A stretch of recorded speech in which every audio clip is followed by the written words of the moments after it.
Hi hello ಸ್ನೇಹಿತರೆ, ನಮಸ್ಕಾರ. ನಾವಿಂದು ಪುಷ್ಪಗಿರಿಯ ಮಲ್ಲಿಕಾರ್ಜುನ ಸ್ವಾಮಿ ದೇವಸ್ಥಾನದಲ್ಲಿದ್ದೀವಿ ಸ್ನೇಹಿತರೆ. 1000 ವರ್ಷ ಇತಿಹಾಸ ಇರ್ತಕ್ಕಂಥ ಇದು ಸ್ಥಳ ಸ್ನೇಹಿತರೆ, ಮೊದಲೇ ನೆನಪಲ್ಲಿಕೊಳ್ಳಿ. ಹಾಗೆ ಪುರಾತನ ಕಾಲದ ವಾಸ್ತುಶಿಲ್ಪ ಇರತಕ್ಕಂಥದ್ದು, ಆಚರಣೆ, ಅವರ ಸಂಸ್ಕೃತಿ ಹೇಗಿತ್ತು ಅಂತ ಈಗಲೂ ಕೂಡ ಸಾಕ್ಷಿ ಇರ್ತಕ್ಕಂಥ ಈ ಸ್ಥಳ ಸ್ನೇಹಿತರೆ.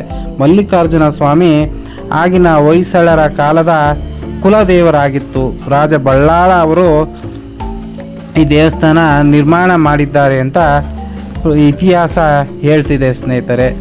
ಅಂಥ ಅದ್ಭುತವಾದ ಸ್ಥಳಕ್ಕೆ ಬಂದಿದ್ದೀವಿ. ಆದರೆ ಜನ ಕಮ್ಮಿ ಇದ್ದಾರೆ ಸ್ನೇಹಿತರೆ. ಯಾಕೆಂದರೆ ಜನಗಳಿಗೆ ಗುರುತಿಸೋ ಆಗದಿರ್ತಕ್ಕಂಥ ಒಂದು ಪ್ಲೇಸು, ಇನ್ನೂ ತುಂಬ ಇಂಪ್ರೂವ್ ಆಗದೇ ಇರ್ತಕ್ಕಂಥ ಸ್ಥಳ ಇದು. ಇನ್ನು ಮುಂದೆ ಇಂಪ್ರೂವ್ ಆಗಬೇಕು.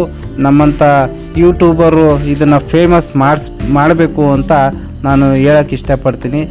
ಯೂಟ್ಯೂಬರ್ಸು ಬಂದು ಇಲ್ಲಿ ನೋಡಿ ಖುಷಿ ಪಡಬೇಕು, ಟೂರಿಸಮ್ ಮಾಡಬೇಕು, ನಮ್ಮ ಭಾರತೀಯ ಸಂಸ್ಕೃತಿನ ಎತ್ತಿಡಿಬೇಕು ಅನ್ನೋದು ನನ್ನ ಕಳಕಳಿಯ ವಿನಂತಿ ಸ್ನೇಹಿತರೆ. ಈಗ ದೇವಸ್ಥಾನದ ಹೆಬ್ಬಾಗಲು ಸ್ನೇಹಿತರೆ. ದೇವಸ್ಥಾನದ ಒಳಗಡೆ ವಿಡಿಯೋ ಮಾಡೋದಕ್ಕೆ, ಫೋಟೋ ತೆಗೆಯೋದಕ್ಕೆ ಬಿಡಲಿಲ್ಲ. ಐ ಆಮ್ ಸೋ ಸಾರಿ ಸ್ನೇಹಿತರೆ. ಇಲ್ಲಿ ನೋಡ್ತಾ ಇದ್ದೀರಾ ಆದಿಯೋಗಿ ವಿಗ್ರಹ ಕೂಡ ಇರ್ತಕ್ಕಂಥದ್ದು. ಶಿವರಾತ್ರಿ ಟೈಮಲ್ಲಿ ಆದಿಯೋಗಿಯ ಮುಂದೆ ಜಾಗರಣೆ ಮಾಡೋದು, ಉತ್ಸವ ಮಾಡೋದೆಲ್ಲ ನೋಡಿರ್ತೀರಲ್ವ, ಅದೇ ಆದಿಯೋಗಿ ಇಲ್ಲೂ ಕೂಡ ಸ್ಥಾಪಿಸಲಾಗಿದೆ ಸ್ನೇಹಿತರೆ. ಈಗ ನೋಡ್ತಾ ಇರ್ತಕ್ಕಂಥದ್ದು ಮಠ ಸ್ನೇಹಿತರೆ. ಈ ದೇವಸ್ಥಾನನ, ಮಲ್ಲಿಕಾರ್ಜುನೇಶ್ವರ ದೇವಸ್ಥಾನನ ಆಗಿನ ಕಾಲದಿಂದಲೂ ಜೀರ್ಣೋದ್ಧಾರ ಮಾಡ್ಕೊಂಡು ಬಂದಂಥ ಮಠ ಇದು ಸ್ನೇಹಿತರೆ. ಇಲ್ಲಿ ಊಟದ ವ್ಯವಸ್ಥೆ ಕೂಡ ಇರುತ್ತೆ. ಹಾಗೆ ವಯಸ್ಸಾದವರು ಸ್ವಲ್ಪ ಮೆಟ್ಟಿಲು ಹತ್ತೋದು ಕಷ್ಟ ಆಗ್ಬೋದು. ಪಾರ್ಕಿಂಗ್ ವ್ಯವಸ್ಥೆ ಕೂಡ ಇರ್ತಕ್ಕಂಥದ್ದು ಸ್ನೇಹಿತರೆ. ಇಲ್ಲಿ ಯಾವುದಕ್ಕೂ ತೊಂದರೆ ಇಲ್ಲ. ರೆಸ್ಟೋರೆಂಟ್ಸು ಎಲ್ಲ ಇದೆ ಸ್ನೇಹಿತರೆ, ಹೋಟೆಲ್ಸು, ಏನು ಪ್ರಾಬ್ಲಮ್ ಇಲ್ಲ. ಇಲ್ಲಿ ನೋಡ್ತಾ ಇದ್ದೀರಾ ಕೆತ್ತನೆ, ಶಿಲ್ಪಕಲೆ, ಇದಕ್ಕೆ ಒಂದು ಉದಾಹರಣೆ ಇರ್ತಕ್ಕಂಥದ್ದು. ಬೇಲೂರು ಹಳೆಬೀಡಿಂದ 2 ಕಿಲೋಮೀಟ್ರ್ 3 ಕಿಲೋಮೀಟ್ರ್ ಆಗ್ಬೋದು. ಇದು ಹಾಸನ ಜಿಲ್ಲೆ ಇರ್ತಕ್ಕಂಥದ್ದು ಸ್ನೇಹಿತರೆ ಈ ಪುಷ್ಪಗಿರಿ. ಹಾಗೆ ಚಿಕ್ಕಮಗಳೂರು ಕೂಡ ಅಲ್ಲಿಂದ ಬಂದರೂ ಕೂಡ ಇಲ್ಲಿಗೆ ಬರ್ಬೋದು ಸ್ನೇಹಿತರೆ. ಇದು ಶ್ರೀಮಠ ಪುಷ್ಪಗಿರಿ ಅಂತ ಬೋರ್ಡ್ ನೋಡ್ತಾ ಇದ್ದೀರಾ. ಹಾಗೆ ಮಠದ ಒಳಗಡೆ ಕೂಡ ಹೇಗಿದೆ ಅಂತ ತೋರಿಸೋ ಪ್ರಯತ್ನ ಮಾಡ್ತೀವಿ ಸ್ನೇಹಿತರೆ. ಶಿವನನ್ನು ದರ್ಶನ ಮಾಡೋಕ್ಕಾಗಿಲ್ಲ, ಏಕೆಂದರೆ ಅದು ದರ್ಶನ ಮಾಡುವಾಗ ಫೋಟೋ ವಿಡಿಯೋ ಮಾಡೋಕ್ಕೆ ಕಷ್ಟ ಆಯಿತು ಸ್ನೇಹಿತರೆ. ಹಾಗೆ ಇಲ್ಲಿ ಶಿವ ಪರಿವಾರ ಇದೆ, ಅದನ್ನಾದರೂ ತೋರಿಸ್ತೀನಿ. ಹ್ಯಾಪಿಯಾಗಂತೂ ಇರ್ಬೋದು ಸ್ನೇಹಿತರೆ. ನೋಡಿ, ಇದು ಒಂದು ಪ್ರಕೃತಿ ಸೌಂದರ್ಯ ಗಮನ ಸೆಳೆಯುವಂಥ ಒಂದು ಪಾರ್ಕ್ ಥರನೇ ನಿರ್ಮಾಣ ಮಾಡಿದ್ದಾರೆ ಸ್ನೇಹಿತರೆ. ಮೈ ಜುಮ್ ಅನ್ನುವಂಥ ವಾತಾವರಣ ಸ್ನೇಹಿತರೆ. ಒಂದು ಸ್ವಲ್ಪ ಹೊತ್ತು ಕೂತ್ಕೊಂಡ್ರೆ AC ಕೂತ್ಕೊಂಡು ಫೀಲ್ ಆಗುತ್ತೆ ಸ್ನೇಹಿತರೆ, ಅಷ್ಟು ಖುಷಿ ಕೊಡ್ತಿದೆ. ಇಲ್ಲಿ ನೋಡ್ತಾ ಇದ್ದೀರಾ, ಇಲ್ಲಿ ಶಿವ ಪರಿವಾರ ಇರ್ತಕ್ಕಂಥದ್ದು. ಶಿವ, ಪಾರ್ವತಿ, ಸುಬ್ರಹ್ಮಣ್ಯ ಸ್ವಾಮಿ, ಗಣಪತಿ ಇರ್ಬೋದು, ಶಿವಲಿಂಗ ಇರ್ಬೋದು, ನಂದೀಶ್ವರ ಇರ್ಬೋದು, ಶಿವ ಪರಿವಾರ ಇರ್ತಕ್ಕಂಥದ್ದು ಸ್ನೇಹಿತರೆ.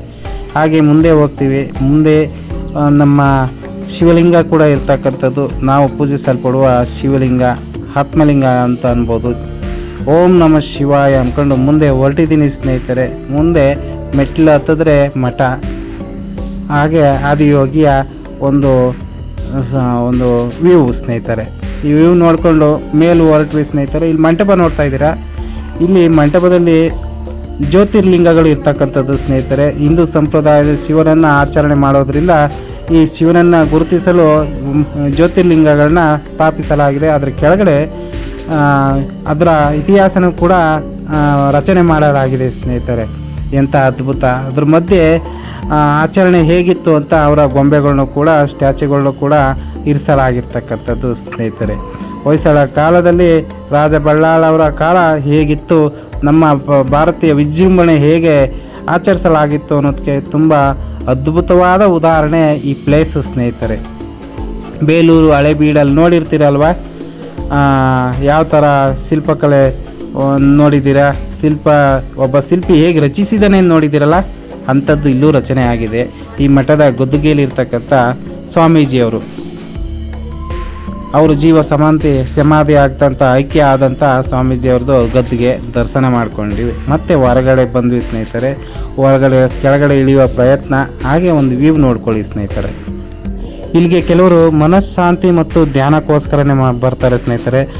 ಮಲ್ಲಿಕಾರ್ಜುನೇಶ್ವರನ ಒಂದು ಗುಡಿ ಒಳಗಡೆ ಕುಂತು ಧ್ಯಾನ ಮಾಡ್ತಾಯಿದ್ರೆ ಏನು ತಂಪಾಗಿರ್ತದೆ ಅಂದರೆ ಸ್ನೇಹಿತರೆ, ಆತ್ಮ ತೃಪ್ತಿ ಆಯಿತು ಅನ್ನುವಂಥ ಫೀಲಿಂಗ್ ಆಗುತ್ತೆ ಸ್ನೇಹಿತರೆ. ಈ ಜ್ಯೋತಿರ್ಲಿಂಗಗಳ ದರ್ಶನ ಮಾಡಿ ಇನ್ನಷ್ಟು ತೃಪ್ತಿ ಆಗುತ್ತೆ ಸ್ನೇಹಿತರೆ. ಈಗ ಕೆಳಗಡೆ ಹೋಗ್ತೀವಿ ಸ್ನೇಹಿತರೆ. ಕೆಳಗಡೆ ಹೋಗ್ತಾ ಅಲ್ಲಿ ಒಂದು ವೃಕ್ಷ ಇದೆ, ಶಿವಲಿಂಗ ಪುಷ್ಪ ಅಂತ. ಲಿಂಗದ ಮೇಲೆ ಸರ್ಪ ನೆರಳು ಕೊಡ್ತಕ್ಕಂಥ ಒಂದು ರೂಪದಲ್ಲಿರ್ತಕ್ಕಂಥ ಶಿವಲಿಂಗ ಪುಷ್ಪ. ಅದನ್ನು ನೋಡಿಕೊಂಡು ಸ್ನೇಹಿತರೆ ದಾಸೋಹ ಭವನಕ್ಕೆ ಹೊರಟ್ವಿ ಸ್ನೇಹಿತರೆ. ಅಲ್ಲಿ ಬಂದ ಟೂರಿಸ್ಟ್ಗೆ ಊಟದ ವ್ಯವಸ್ಥೆ ಕೂಡ ಇರುತ್ತೆ. ನಾವು ಊಟ ಮಾಡ್ಕೊಂಡ್ವಿ ಸ್ನೇಹಿತರೆ. ಇಂಥ ಪ್ಲೇಸ್ ಎಕ್ಸ್ಪೀರಿಯೆನ್ಸು ನಾವು ಪಡ್ಕೊಂಡು ತುಂಬ ಖುಷಿಪಟ್ವಿ. ನಾನು ಹೇಳೋದೇನು ಅಂದರೆ ಸ್ನೇಹಿತರೆ, ಇಂಥ ಪ್ಲೇಸ್ಗಳನ್ನ ನಮ್ಮಂಥವರು ಟೂರಿಸಮ್ನವರು ಟೂರ್ ಬರೋ ಜನಗಳೇ ಇಂಪ್ರೂವ್ ಮಾಡಬೇಕು ಅಂತಕ್ಕಂಥದ್ದು ನನ್ನ ಒಂದು ಮಾತಾಗಿದೆ ಸ್ನೇಹಿತರೆ. ಹೀಗೆ ನೋಡ್ತಾ ಇದ್ದೀರಾ, ಇದೇ ಶಿವಲಿಂಗ ಪುಷ್ಪ ಸ್ನೇಹಿತರೆ ವೃಕ್ಷ. ಇದು ಎಷ್ಟು ಚೆನ್ನಾಗಿದೆಯೋ ಅದರ ಹತ್ರ ನೀವು ಹೋಗಿ ಅದನ್ನು ಕಣ್ಣಾರೆ ನೋಡ್ಕೊಬನ್ನಿ ಸ್ನೇಹಿತರೆ. ನಾವು ನೆಕ್ಸ್ಟು ಸ್ನೇಹಿತರೆ ಹಳೇಬೀಡು ಅನ್ನೋ ಕ್ಷೇತ್ರಕ್ಕೆ ಅಲ್ಲೇ 2-3 ಕಿಲೋಮೀಟ್ರ್ ಇದೆ ಅಲ್ವಾ, ಅಲ್ಲಿಗೆ ಹೋಗ್ತೀವಿ ಸ್ನೇಹಿತರೆ. ಅಲ್ಲಿ ಮತ್ತೊಂದು ವಿಡಿಯೋ ಮಾಡ್ತೀನಿ. ಹಳೇಬೀಡಿನ ವಿಶೇಷತೆಯ ನೋಡೋಣ. ಮತ್ತೊಂದು ವಿಡಿಯೋದಲ್ಲಿ ಸಿಗೋಣ.